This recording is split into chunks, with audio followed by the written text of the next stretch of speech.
YouTube,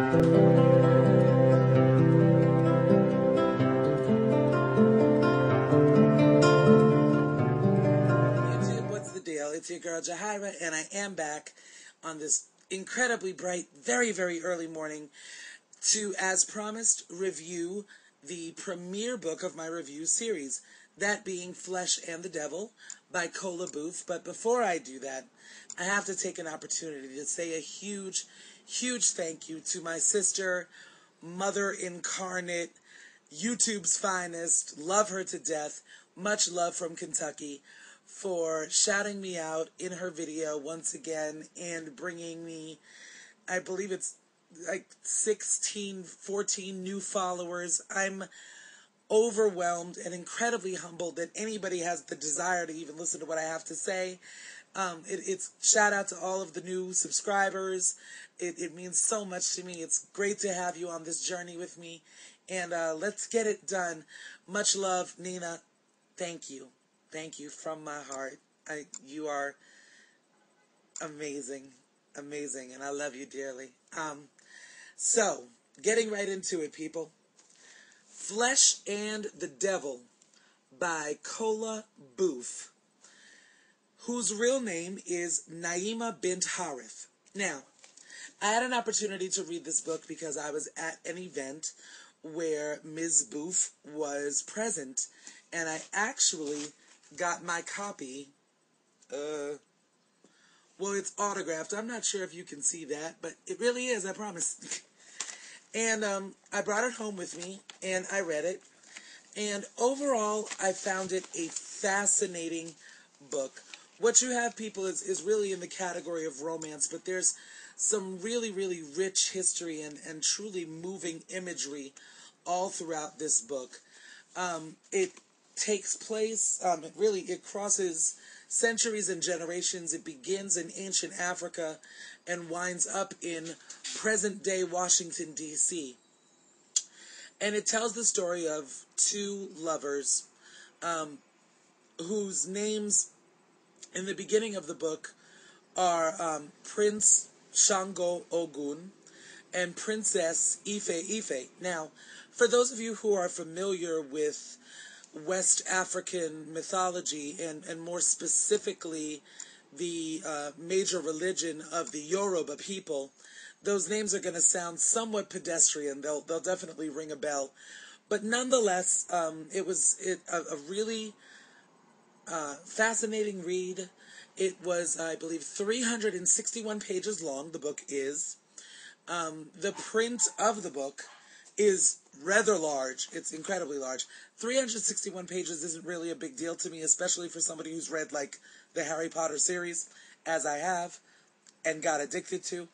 The print is very large. It's definitely for the visually impaired friendly. You will not have trouble reading the book.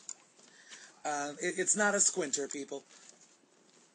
And again, the book was fantastic. The book really, really did take you on a journey through a time in history that we can't afford ever to forget, because it does bring you through the inception of slavery, and she paints this incredibly powerful picture about the infiltration of the white man into Africa, and sort of her interpretation of the way Native Africans fell under the spell and then were subsequently terrorized by white men of that era. I found the book to be a great read. I would not recommend this to somebody under 18.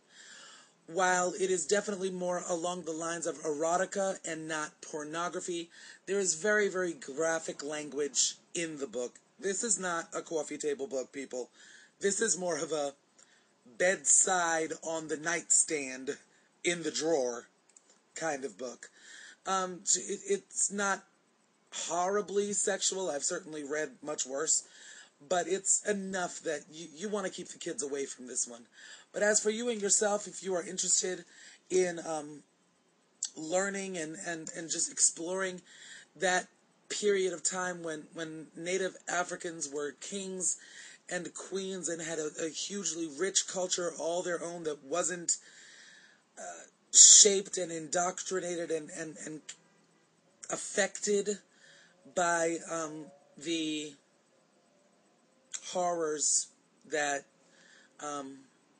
white culture inflicted upon Native Africans, then I would definitely pick it up.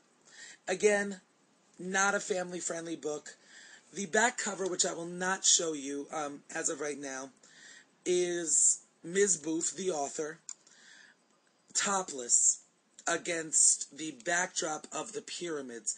Now, again, I don't know that I should show it or that I shouldn't show it. I'm just kind of going to err on the side of caution. It's not pornographic. It's not lascivious in any way.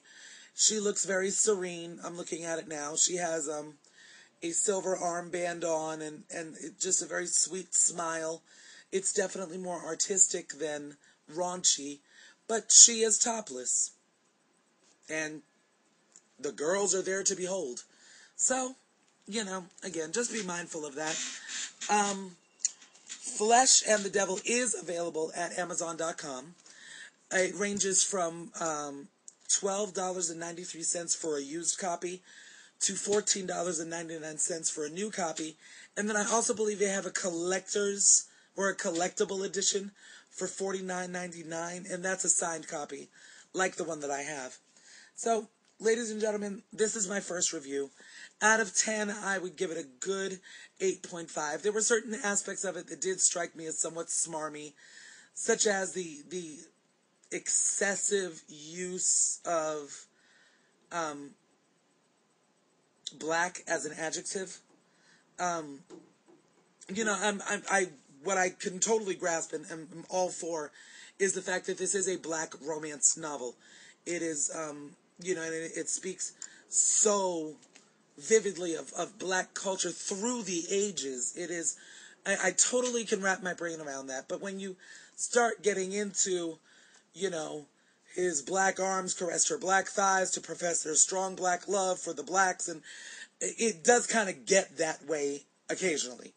And it just seems like, I had a couple of moments where I was like, lady, we could get a thesaurus and maybe come up with some alternatives. And then the fact that there's a couple of particular points where she seems to work herself into her own novel, as in referencing Kola Boof, the activist, written by Kola Boof, the author, if that makes any sense. It struck me as a little smarmy. It struck me as a little extra.